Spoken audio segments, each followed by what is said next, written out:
Jam 2 pagi, seorang anak muda menatap layar ponselnya dalam gelap.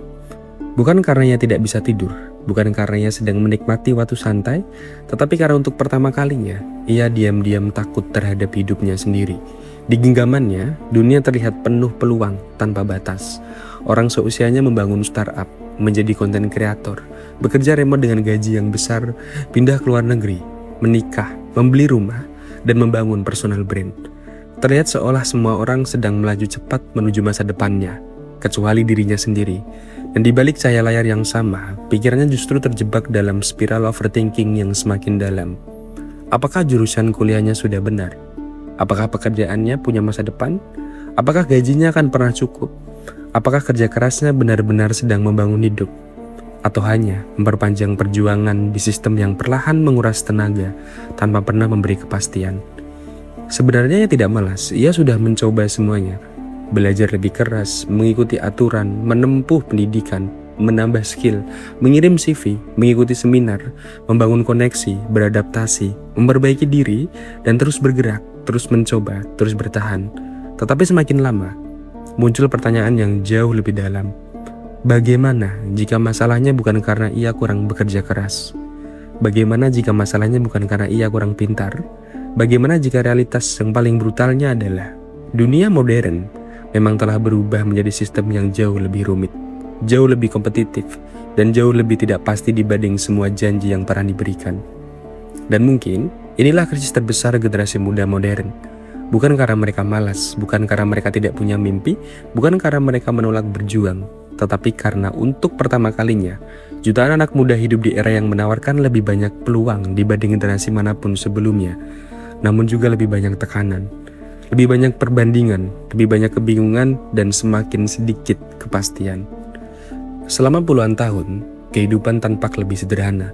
Ada jalur yang terlihat jelas, sekolah yang baik dianggap jalan menuju universitas yang dianggap tiket menuju pekerjaan yang stabil, pekerjaan stabil dianggap fondasi menuju rumah, keluarga, dan masa depan yang aman. Ada peta sosial tersebut yang diwariskan dari dulu. Sebuah ilusi besar bahwa jika seseorang mengikuti langkah yang benar, bekerja keras, disiplin, dan sabar, maka hidupnya perlahan akan membaik. Namun hari ini, peta itu mulai runtuh. Pendidikan tidak lagi menjamin keamanan. Gelar sarjana tidak otomatis berarti stabilitas. Pekerjaan tetap tidak berarti kesejahteraan. Harga rumah melesat lebih cepat daripada pendapatan. Inflasi menekan tanpa henti. Kompetisi kerja semakin brutal. AI mulai mengguncang profesi. Gig ekonomi menawarkan fleksibilitas tanpa perlindungan.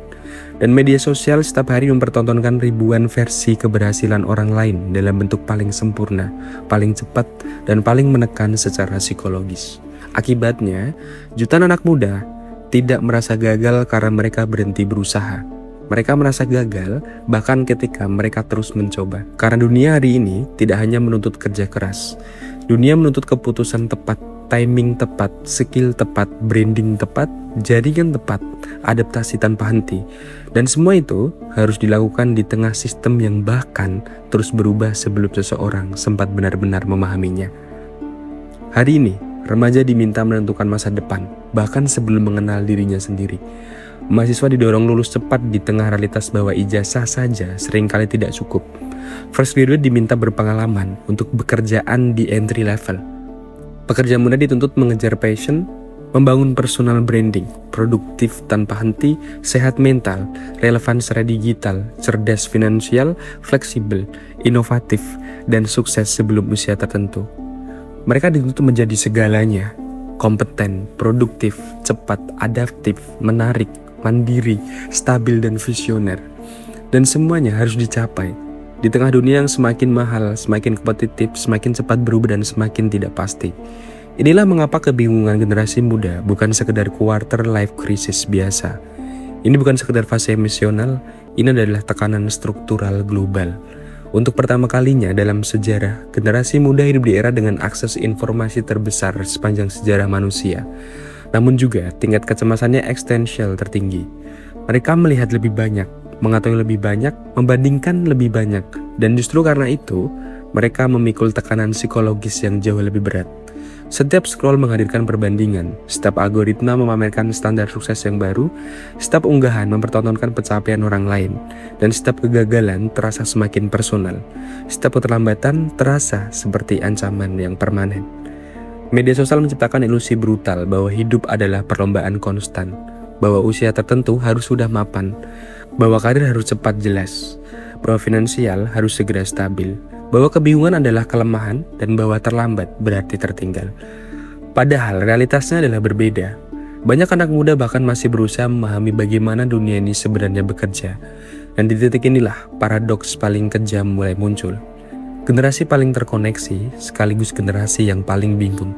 Generasi dengan akses pendidikan terbesar sekaligus generasi dengan ketidakpastian karir yang terbesar juga.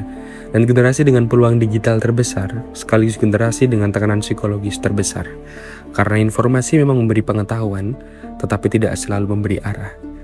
Dan di tengah ekonomi global yang semakin keras, inflasi, harga properti, biaya pendidikan, kontrak kerja fleksibel, ancaman otomatisasi, AI, dan ketimpangan ekonomi, masa depan terasa semakin kabur, semakin jauh.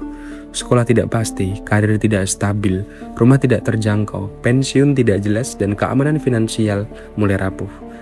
Jalur hidup yang dulu terasa linier, kini berubah menjadi labirin kompleks tanpa peta pasti. Mungkin inilah alasan mengapa begitu banyak anak muda terlihat produktif, tetapi diam-diam lelah. Terlihat sibuk, tetapi kehilangan arah. Terlihat ambisius, tetapi dipenuhi kecemasan. Terlihat aktif, tetapi overthinking setiap malam. Karena mereka bukan hanya sedang membangun masa depan, mereka sedang mencoba bertahan. Bertahan di dunia yang fondasinya terus berubah, bertahan di sistem yang terus bergerak, bertahan di tekanan sosial ekonomi yang semakin mahal, dan bertahan dari rasa takut yang salah langkah.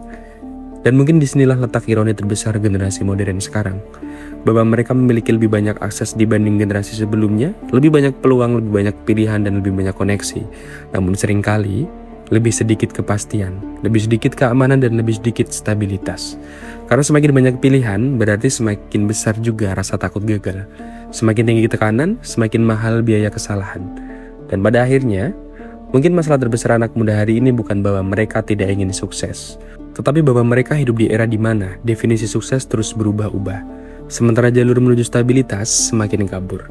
Dan ketika jutaan orang terus bergerak, terus belajar, terus bekerja keras, terus beradaptasi, tanpa benar-benar yakin apakah mereka sedang menuju kehidupan yang lebih baik, maka pertanyaan yang paling menakutkan bukan lagi bagaimana cara sukses, tetapi apakah generasi ini benar-benar sedang membangun masa depan, atau hanya berlari lebih keras, lebih cepat, lebih lelah, di dalam sistem yang semakin kompleks, semakin mahal, semakin brutal, tanpa pernah benar-benar tahu apakah garis akhirnya benar-benar ada. Aneh memang, tapi inilah Gen Z.